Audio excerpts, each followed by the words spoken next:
BC భవన్లో బీసీల మీద జరుగుతున్న దాడుల గురించి ఆర్ కృష్ణన్న నాయకత్వంలో ప్రెస్ మీట్ జరుగుతుంది.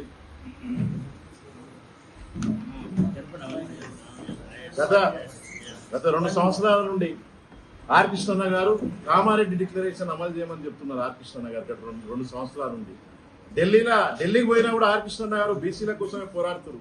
వాళ్ళకి హాస్టళ్లు పెట్టమని, వాళ్ళకి గురుకులాలు పెట్టమని, ఫీజు రియంబర్స్మెంట్ పెట్టమని ముఖ్యమంత్రి గారు చెప్తున్నా.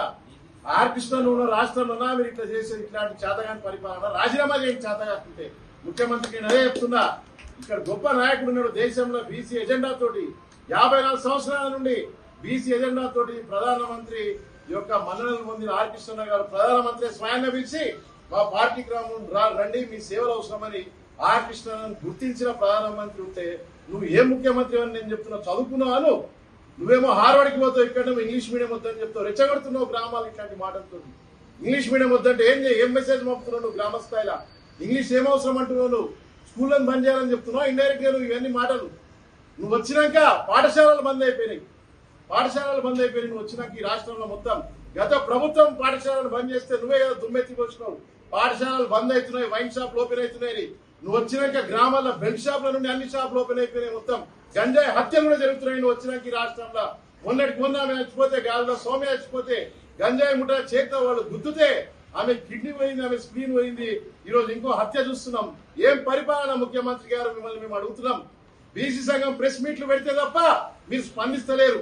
మొన్నక్కడనే ప్రెస్ మీట్, సత్యం మీడియాలో ప్రెస్ మీట్ పెడితే ఇవాళ వాళ్ళ తమ్ముడికి మీరు ఉద్యోగం ఇచ్చారు, ఇవాళ తమ్ముడికి బీసీ మీరు ఉద్యోగం ఇచ్చారు.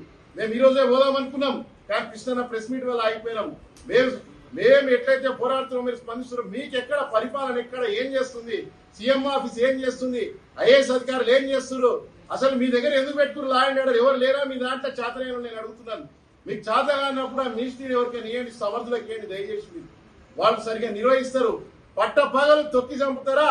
ఎక్కడో చరిత్రలో చదివినాం, హిట్లర్ గ్యాస్ ఛాంబర్లో చంపిడని. చిన్న పిల్లల్ని హిట్లర్ గ్యాస్ ఛాంబర్ వేసి నిర్దాక్షిణ్యంగా చంపిండు. మొత్తము ఆ యూదుల్ని చంపిండు. వీళ్ళ జనాభా ఉండొద్దని 15 లక్షల మందిని చంపిండు హిట్లర్. అట్లాంటి రజాకారులు చంపిరు. అట్లాంటి నిరంకుశ పరిపాలన బంగ్లాదేశ్ లో ఈరోజు గొడవలు జరుగుతున్నాయి. హైదరాబాద్, తెలంగాణ మరొక బంగ్లాదేశ్ చేసి పడేస్తారు. ఆ పంకిమాలుడు మొహమ్మద్ యూనిస్ గాడు, వాడికి నోబెల్ పీస్ ప్రైజ్ ఇచ్చారు. వాడిని స్ఫూర్తిగా తీసుకుంటున్నావా? గొప్ప మనుషుడు ఆర్ కృష్ణన్న ఎన్ని పథకాలు పెట్టించిండు చూసి నేర్చుకో ముఖ్యమంత్రి గారు. నువ్వు హార్వర్డ్కి పోవడం కాదు, ఇక్కడ ఉస్మానియన్ హార్వర్డ్ చేయమని చెప్తున్నా. నేను ఆడ దోచుకొని తింటూ పందికొక్కుల సిఎస్ఆర్ ఫండ్స్ ఉన్నాయి. ఉస్మానియన్ డెవలప్ చేయి, R&D పెట్టు. నువ్వు ఇక్కడికి రా, నువ్వు కోర్సు తీసుకో, 15 రోజుల కోర్సు. మేము నీకు పాలాభిషేకం చేస్తాం అప్పుడు, అంతేగాని అక్కడికి పారిపోయి నువ్వు హార్వర్డ్ లేదు నేర్చుకుంటాను ఇక్కడ రెచ్చగొట్టడానికి పోవడం కాదు. నువ్వు తెలంగాణలో ఉన్న చీడని పీడని వీక్తా అంటున్నావు. ఏదైనా పీకడం చీడ పీడ అంటే బీసీలా, ఎంబీసీలా చీడ పీడ అంటే? ముఖ్యమంత్రిని అడుగుతున్నా, మీ భాష ఏంటిది? ఎవరి గురించి అంటారు చీడా పీడ అని? మీ భాషని అదుపులో పెట్టుకోమని చెప్తున్నాను ముఖ్యమంత్రి గారిని. మేము ముఖ్యమంత్రి గారు కామారెడ్డి డిక్లరేషన్ లో చెప్పారు, ఒక బీసీ నాయకుడు సిద్ధరామయ్య తీసుకొచ్చి చెప్పించారు. మీకు బీసీ నాయకుడు సిద్ధరామయ్య మీద గౌరవం ఉంటే ముఖ్యమంత్రి అనుముల రేవంత్ రెడ్డి గారికి నేను ఒకటే చెప్తున్నాను, మీరు వెంటనే కామారెడ్డి డిక్లరేషన్ లో ఏదైతే హామీ ఇచ్చారో ఎంబీసీ మినిస్ట్రీ పెడతా అన్నారు, దాన్ని అమలు చేయండి వెంటనే.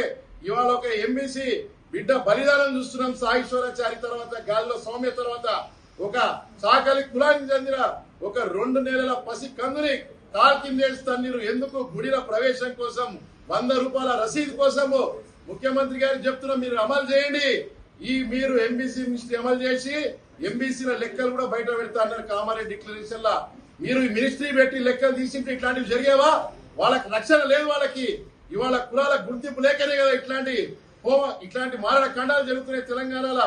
కాబట్టి నేను ఒకటే కోరుతున్నాను, ఆర్ కృష్ణన్న నాయకత్వంలో దీనిపైన భారీ నిరసన కార్యక్రమాలు కూడా బీసీ సంఘం తరఫున నిర్వహించాలి. ఆర్ కృష్ణన్న సత్యాగ్రహ మార్గంలో నడుస్తారు మాకు తెలుసు.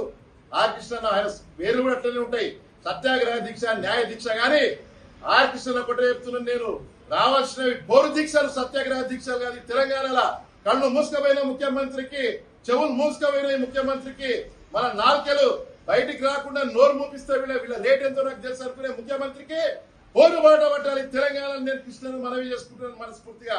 ప్రతి బీసీ బిడ్డ కూడా ఇంటి నుండి కందొస్తాడు ఆర్ కృష్ణ. మమ్మల్ని నమ్మండి, గ్రామానికి కందొస్తాం. నీలాంటి నాయకుడు కావాలి. ఆడ పంచమాలను అంతా ప్రపంచవ్యాప్తంగా పంచమాలను చేస్తున్నారు. ఎమోషన్ ఇక్కడ కూడా విలవకిచ్చినాం, రెడ్డికి ఇచ్చినాం. కాబోయే ముఖ్యమంత్రి బీసీ కావాలి, నువ్వే లీడ్ చేయాలి ఈ మూవ్మెంట్ ని. నువ్వు పెద్ద మనసు కలిగిన నాయకుడివి. కులాల మధ్య చిచ్చు పెట్టావు, మతాల మధ్య చిచ్చు పెట్టావు. కానీ వాళ్ళు తిన్నారు, వీళ్ళు తిన్నారు. ఇక్కడ ఉన్నోడంతా వెయిట్ చేస్తున్నారు. వాళ్ళు 1,00,000 కోట్లు తిన్నాడు, ఇప్పుడు 50,000 కోట్లు తింటుడు. ఈయన కప్పులున్నాయి, ఈయన కప్పులున్నాయి, ఈయన కప్పులున్నాయి, ఈయన హాస్పిటల్లో ఉంది. కృష్ణ మాకు ఎప్పుడు న్యాయం చేస్తాడు అని వీళ్ళు వెయిట్ చేస్తుంటే ముఖ్యమంత్రికి ఏమో అర్థం కావట్లేదు. తొక్కుతురు వేసి పసి పిల్లల్ని కూడా తొక్కుతురు. కాబట్టి కృష్ణ గారు మీ ఆధ్వర్యంలో నల్ల బ్యాడ్జీలతో ఒక నిరసన కార్యక్రమం ఉండాలి. రాష్ట్ర వ్యాప్తంగా నిరసన కార్యక్రమాలు చేపట్టాలి, రిలే దీక్షలు చేపట్టాలని మనస్ఫూర్తిగా నేను కోరుకుంటున్నాను. అట్లే కాకుండా ఎంబీసీలకు కూడా ముఖ్యమంత్రి మినిస్ట్రీ ఇచ్చేదాకా మీరు మొత్తం ఈ ఉద్యమాన్ని రాష్ట్ర వ్యాప్తంగా రగిలించాలి. మీరు ఇచ్చిన బంధుతోటి ఏమైందో మేము చూస్తున్నాం. రాష్ట్రం మొత్తం సర్పంచులు గెలిచిరు, మున్సిపల్ చైర్మన్లు గెలిచిరు. ఇప్పుడు మీరు ఈ పాపకి న్యాయం జరిగేటట్టు పోరాడాలి. నెల్సన్ మండేలా పోరాడినట్టు మీరు ఆ దక్షత ఉంది. నెల్సన్ మండేలానే పోరాడారు బీసీల కోసం. కానీ మీరున్న ఈ రాష్ట్రంలో ఇంత అమానుషం జరుగుతుందా? మీలాంటి గొప్ప నాయకుడు ఉన్న ఈ రాష్ట్రంలో ముఖ్యమంత్రి పోయి పరామర్శించాలి. ఇప్పటివరకు సాయేశ్వరాచారి కుటుంబాన్ని పరామర్శించలే, యాదవ సౌమ్యాన్ని పరామర్శించలే.